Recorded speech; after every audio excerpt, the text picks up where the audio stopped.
हाँ बच्चों, एक बार फिर से आपका स्वागत है ऑनलाइन हिस्ट्री के क्लास में। देखिए, हिस्ट्री का क्लास जो हम लोग शुरू किए हैं हिस्ट्री का, इसमें हम लोग लेसन नंबर 2 शुरू किए हैं। लेसन नंबर 2 में 2 क्वेश्चन हम लोग पिछले क्लास में कर चुके थे। क्वेश्चन नंबर 1 था पूंजीवाद क्या है। क्वेश्चन नंबर 2 था खूनी रविवार से आप क्या समझते हैं। तो ये दोनों क्वेश्चन हम लोग का कंप्लीट हो गया था। आज हम लोग क्वेश्चन नंबर 3 डील करेंगे, जिसका नाम है अक्टूबर क्रांति क्या है। अक्टूबर क्रांति क्या है? अक्टूबर क्रांति क्या है? अति लघु अभी हम लोग पढ़ रहे हैं।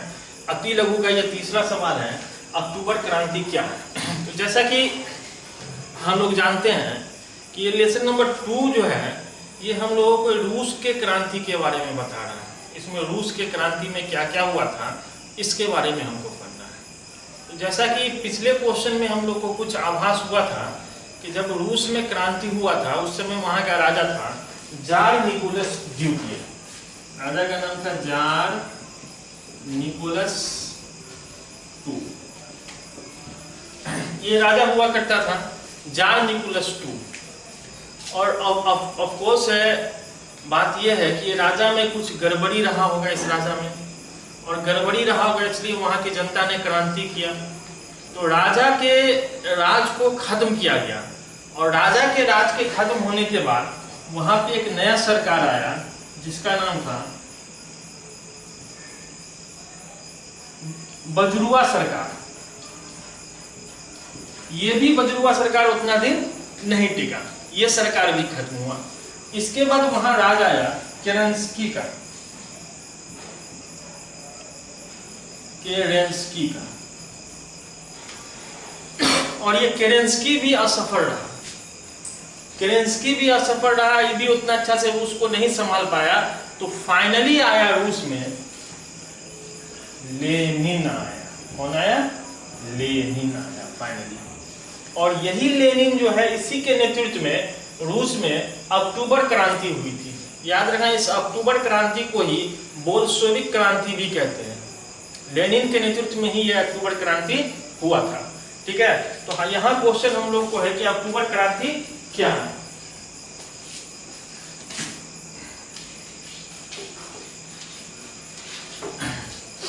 जब जार निकोलस 2 का विरोध चल रहा था, उस समय लेनिन स्विट्जरलैंड में रहने लगा। स्विट्जरलैंड में जाकर के रहने लगा, और जार ने उसको देश से निकाल दिया था। तो वो स्विट्जरलैंड में जाके रहने लगा, और जर्मनी के सपोर्ट से 1917 ईस्वी में वो फिर रूस आया। और रूस आने के बाद केरेंस्की के सरकार को उखाड़ फेंका, और उखाड़ फेंकने के बाद वहां के सत्ता पे काबिज हुआ। ठीक है ना। तो इसके बारे में ये क्रांति जो है, ये क्रांति अक्टूबर क्रांति, इसको बोल्शेविक क्रांति भी कहते हैं, और ये लेनिन के नेतृत्व में हुआ था। तो इसका आंसर लिखना है, इसका आंसर निकालना है 7 नवंबर 1917 ईस्वी। पुराने रूसी कैलेंडर के अनुसार, पुराने रूसी कैलेंडर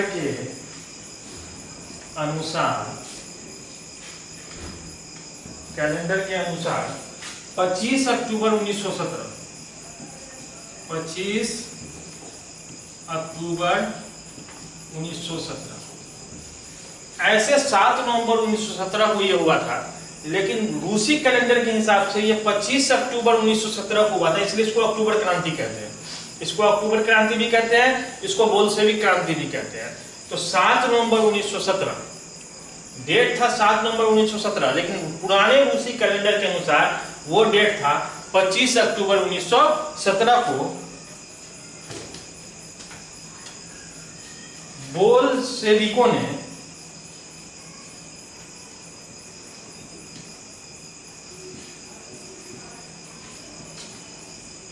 लेनिन के नेतृत्व में, लेनिन के नेतृत्व में पेट्रोग्राड पेट्रोग्राड के रेलवे स्टेशन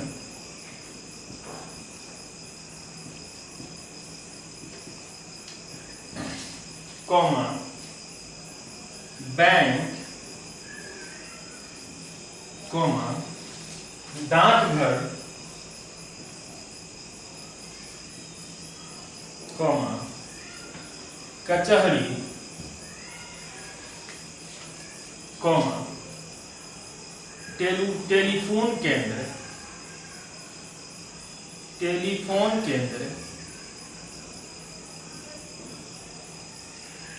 तथा अन्य सरकारी भवनों पर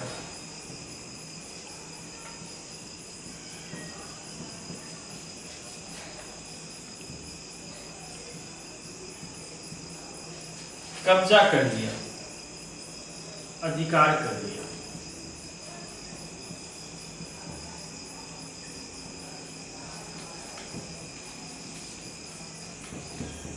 अधिकार कर लिया। देखिए हुआ क्या, 7 नवंबर 1917 की बात है।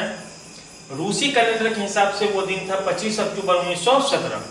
इस दिन बोल्शेविकों ने लेनिन के नेतृत्व में पेट्रोग्राड एक शहर है, उसके रेलवे स्टेशन पर, बैंक पर, डाकघर पर, कचहरी पर, टेलीफोन केंद्र पर तथा अन्य सरकारी भवनों पर अधिकार कर लिया।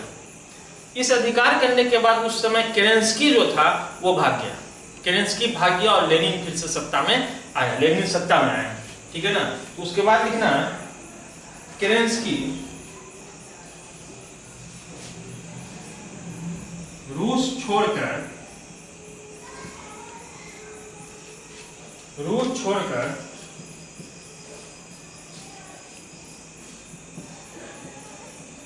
भाग गया। केरेंस्की रूस छोड़कर भाग गया। इस प्रकार रूस की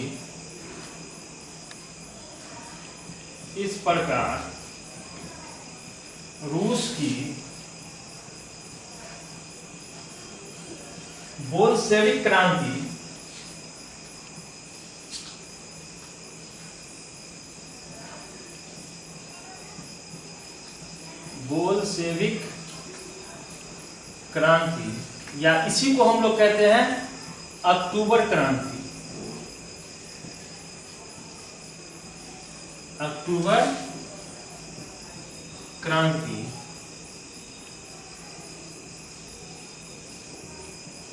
संपन्न हुई, खत्म। देखिए क्वेश्चन में कोई जान नहीं है अक्टूबर क्रांति क्या है। अक्टूबर क्रांति क्या है तो डेट याद रखना है 7 नवंबर 1917, जो कि रूस के कैलेंडर के अनुसार 25 अक्टूबर 1917 था। इस दिन बोल्शेविकों ने लेनिन के नेतृत्व में पेट्रोग्राड, शहर का नाम याद रखना, पेट्रोग्राड के रेलवे स्टेशन, टेलीफोन केंद्र, डाकघर, कचहरी और अन्य सरकारी भवनों पर कब्जा कर लिया। जिसके बाद केरेंस्की रूस छोड़ करके भाग गया। इस प्रकार रूस की बोल्शेविक क्रांति या अक्टूबर क्रांति संपन्न हुई। एकदम सिंपल सवाल था, सिंपल जवाब है। एक बार फिर देखिए 7 नवंबर 1917 ईस्वी, ब्रैकेट में लिखना है पुराने रूसी कैलेंडर के अनुसार 25 अक्टूबर 1917 को बोल्शेविकों ने लेनिन के नेतृत्व में पेट्रोग्राड के रेलवे स्टेशन, बैंक, डाकघर, कचहरी, सबके बाद कॉमा दिया है, कॉमा टेलीफोन केंद्र तथा अन्य सरकारी भवनों पर अधिकार कर लिया। केरेंस्की रूस छोड़कर भाग गया। इस प्रकार रूस की बोल्शेविक क्रांति या अक्टूबर क्रांति संपन्न हुई। इसको सब लोग नोट करिएगा।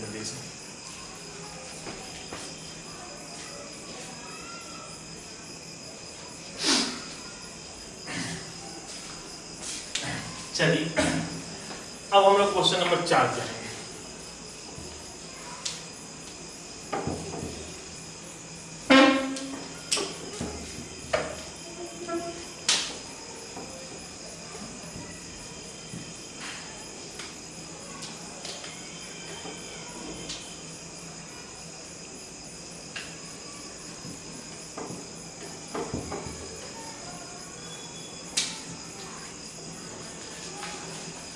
क्वेश्चन नंबर 4 है, सर्वहारा वर्ग किसे कहते हैं? चौथा सवाल है, सर्वहारा वर्ग किसे कहते हैं?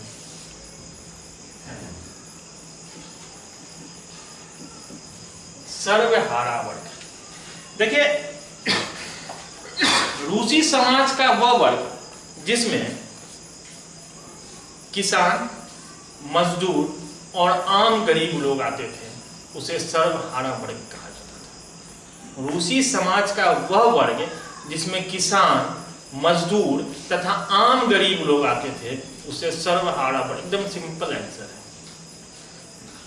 सर्वहारा वर्ग गरीब सब, आम गरीब, किसान और मजदूर, रूस में इन सभी वर्गों को सर्वहारा वर्ग कहा जाता था। एक लाइन का इसका आंसर है, रूसी समाज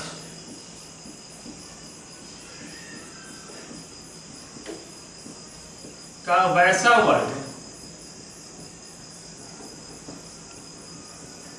जिसमें, रूसी समाज का वैसा वर्ग जिसमें किसान,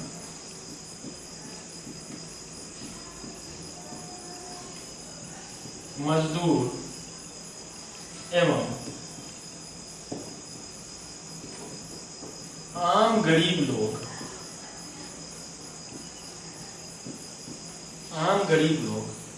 शामिल थे,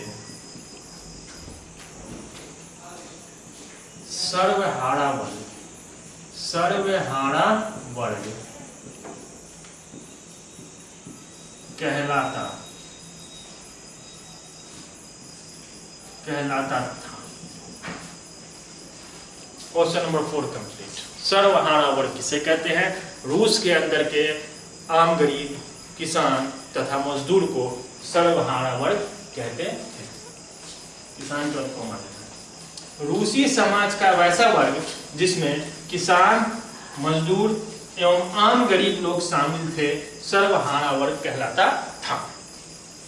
रूसी समाज का वैसा वर्ग जिसमें किसान, मजदूर एवं आम गरीब लोग शामिल थे सर्वहारा वर्ग कहलाता था।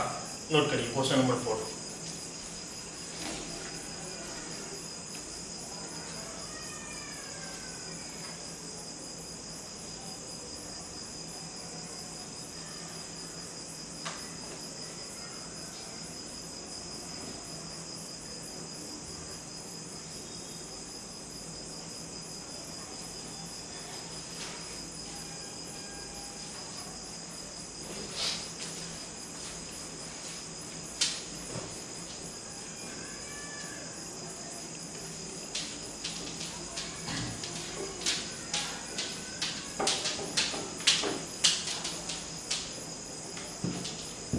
अब हम लोग आएंगे क्वेश्चन नंबर 5। क्रांति से पूर्व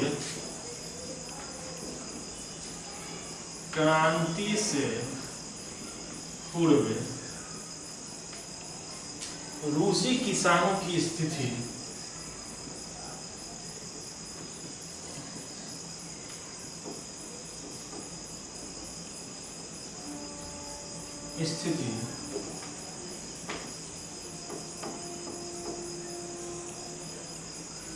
कैसी थी?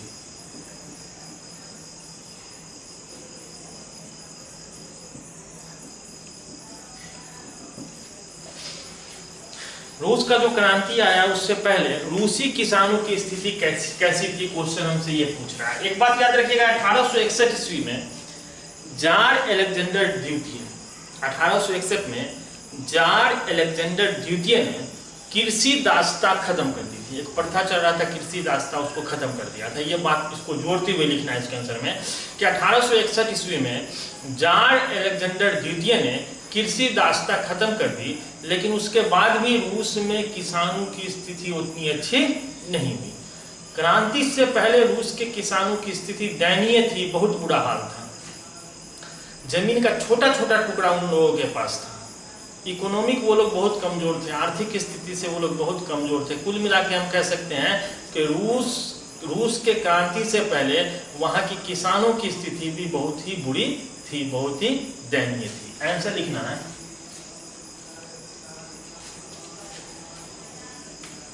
रूस में किसानों की स्थिति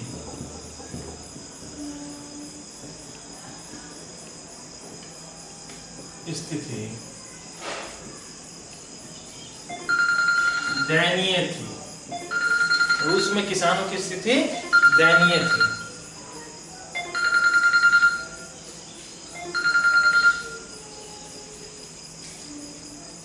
हेलो, हाँ कैसे? हेलो हेलो, वालेकुम सलाम। हाँ बोलो ना। घर पे? कहाँ कहाँ भेज दिया?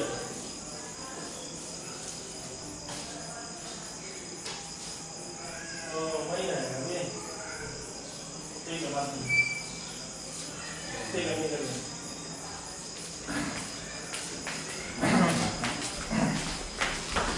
सॉरी, फोन आ गया था इसलिए चले गए। देखिए, रूस में किसानों की स्थिति दयनीय थी। रूस में किसान की स्थिति उतना अच्छा नहीं था। 1861 ईस्वी में 1861 ईस्वी में जार अलेक्जेंडर द्वितीय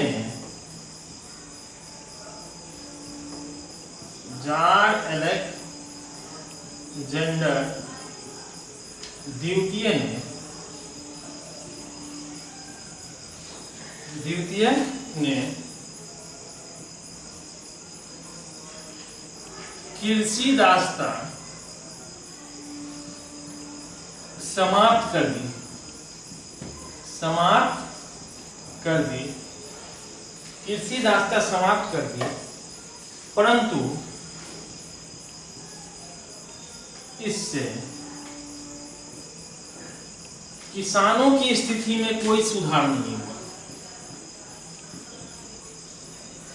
किसानों की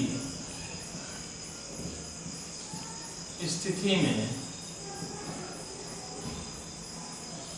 कोई सुधार नहीं हुआ, परंतु इससे किसानों की स्थिति में कोई सुधार नहीं हुआ। देखिए, रूस में किसानों की स्थिति दयनीय थी। ऑब्वियसली दयनीय होगी, तभी तो क्रांति आया। 1861 में अच्छा काम किया था जार अलेक्जेंडर द्वितीय की कृषि दास्ता को खत्म कर दिया, लेकिन खत्म करने के बाद भी कोई फायदा किसानों को नहीं हुआ, उनकी स्थिति में कोई सुधार नहीं हुआ। आगे लिखिएगा, उनके खेत, उनके मतलब किसानों के खेत, उनके खेत बहुत छोटे छोटे थे, बहुत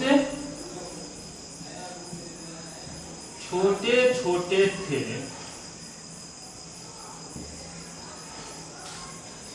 जिनमें वो पुराने ढंग से, जिन पर वे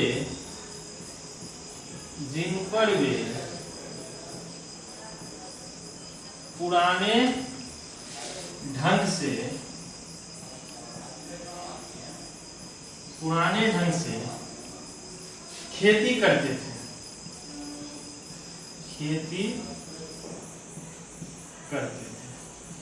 बहुत पुराने ढंग से खेती करता था। खेत भी छोटा छोटा था, पूंजी का भी अभाव था, उनके पास पूंजी का भी अभाव था। इस पॉइंट को भी लिख सकते हैं, उनके पास पूंजी का अभाव था।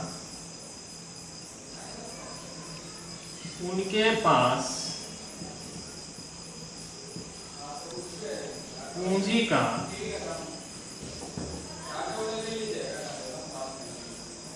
अभाव था, तथा वे करों के बोझ तले दबे हुए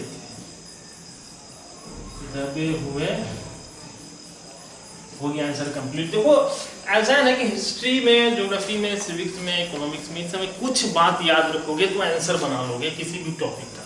जैसे यहाँ है कि क्रांति के पूर्व रूसी किसानों की स्थिति कैसी थी, तो क्रांति के पूर्व रूसी किसानों की स्थिति दयनीय थी, अच्छी नहीं थी। जार अलेक्जेंडर द्वितीय ने कृषि दासता खत्म कर दी, लेकिन फिर भी उनकी स्थिति में कोई सुधार नहीं हुआ। उनके खेत बहुत छोटे छोटे थे, उसमें वो पुराने ढंग से ही खेती करते थे। उनके पास पूंजी का अभाव था और बहुत सारे कर के बोझ तले हुए लोग दबे हुए थे। जब दबे हुए थे, इतना सारा दिक्कत था, तो क्रांति के सिवा उनके पास कोई चारा नहीं था। देखिए हम आंसर पढ़ ले रहे हैं। रूस में किसानों की स्थिति दयनीय थी। 1861 ईस्वी में जार अलेक्जेंडर द्वितीय ने कृषि दासता समाप्त कर दी, परंतु इससे किसानों की स्थिति में कोई सुधार नहीं हुआ। उनके खेत बहुत छोटे छोटे थे, जिन पर वे पुराने ढंग से खेती करते थे। उनके पास पूंजी का अभाव था तथा वे करों के बोझ तले दबे हुए थे। That's all। पांचों क्वेश्चन हम लोगों का अति लघु का कंप्लीट हो गया।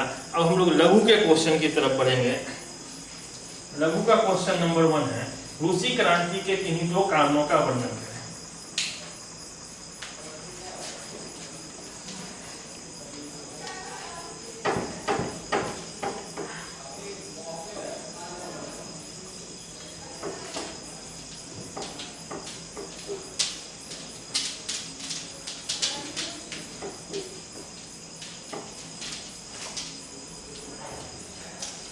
लघु क्वेश्चन नंबर 1, रूसी क्रांति के किन्हीं दो कारणों का वर्णन करें।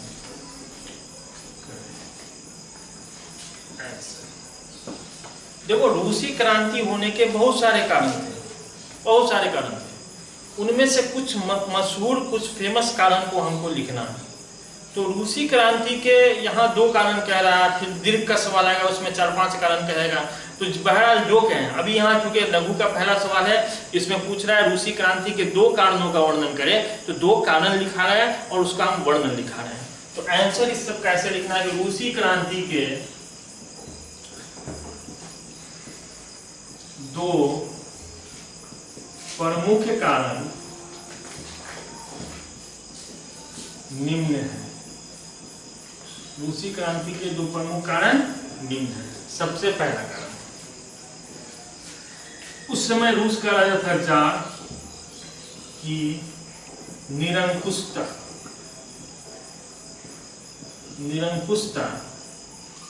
एवं अयोग्य शासन।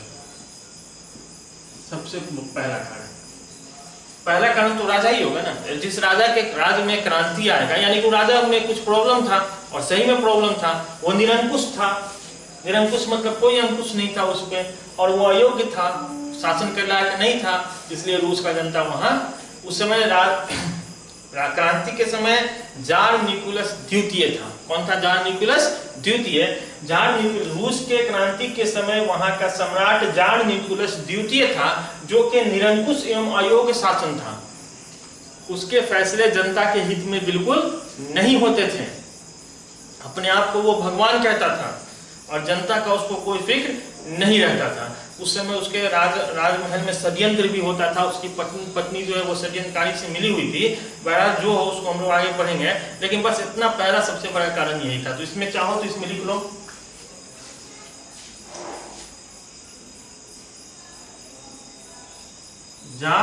रूसी क्रांति के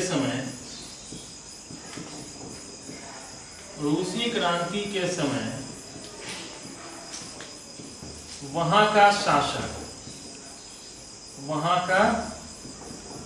शासक जार निकोलस हु था। वह एक निरंकुश तथा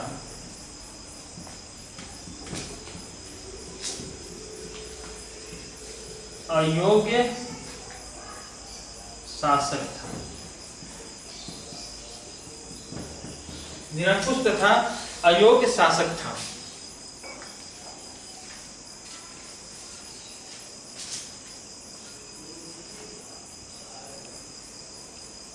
वह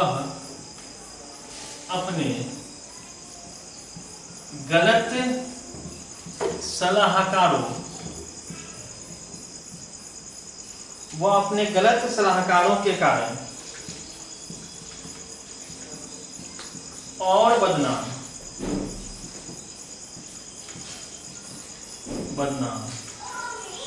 हुआ था। मतलब उसका सलाहकार सब भी सही न था, जिसके कारण वो और बदनाम हो गया और जनता लोग उससे नफरत करने लगा क्योंकि उसको जो समझाता था और समझाने वाला भी उसके साथ क्या था, गलत था। ये सब कारण था जिस कारण रूस की क्रांति आई। पहला कारण, अरे यही सिर्फ याद रखना ना भाई, कुछ याद रहे ना रहे, ये सब अपने आप लिख लो, ठीक है ना। दूसरा कारण, किसानों की दयनीय स्थिति। किसानों की दयनीय स्थिति दूसरा कारण था। इसके बारे में हम क्या बताएं आप लोगों को, अभी जस्ट बताएं। अभी जो अति लघु का 5वां सवाल लिखाए थे, रूसी क्रांति से पूर्व रूसी किसानों की स्थिति कैसी थी, आज अभी लिखा है अति लघु का 5वां सवाल। उसका जो आंसर लिखा है उसको कॉपी और पेस्ट करके यहाँ लिख देना, कॉपी करना वहां से और यहाँ पेस्ट कर देना इसमें, यानी कि इसका आंसर कंप्लीट। पहला ये जार की निरंकुशता एवं अयोग्य शासन। रूसी क्रांति के समय वहां का शासक जार निकोलस II था, वह एक निरंकुश तथा अयोग्य शासक था, वह अपने गलत सलाहकारों के कारण और बदनाम हुआ था। दूसरा, किसानों की दयनीय स्थिति, अभी जो लिखा है छोटे छोटे टुकड़ों में बटा हुआ था, जमीन करों के बोझ तले दबा हुआ था, वो जितना लिखा है सबको इसमें लिख देना, आंसर कंप्लीट। आज के क्लास को यहीं पे समाप्त कर रहे हैं। देखिए अति लघु का 5वां सवाल हो गया, लघु का पहला सवाल हो गया। नेक्स्ट क्लास में हम लोग आएंगे तो लघु का दूसरा, तीसरा, चौथा और 5वां सवाल देखेंगे, ठीक है ना। इस लेसन को कोशिश करेंगे जल्दी से खत्म करने का। हिस्ट्री के लिए आज के क्लास के लिए इतना ही। Have a nice day, bye bye, take care.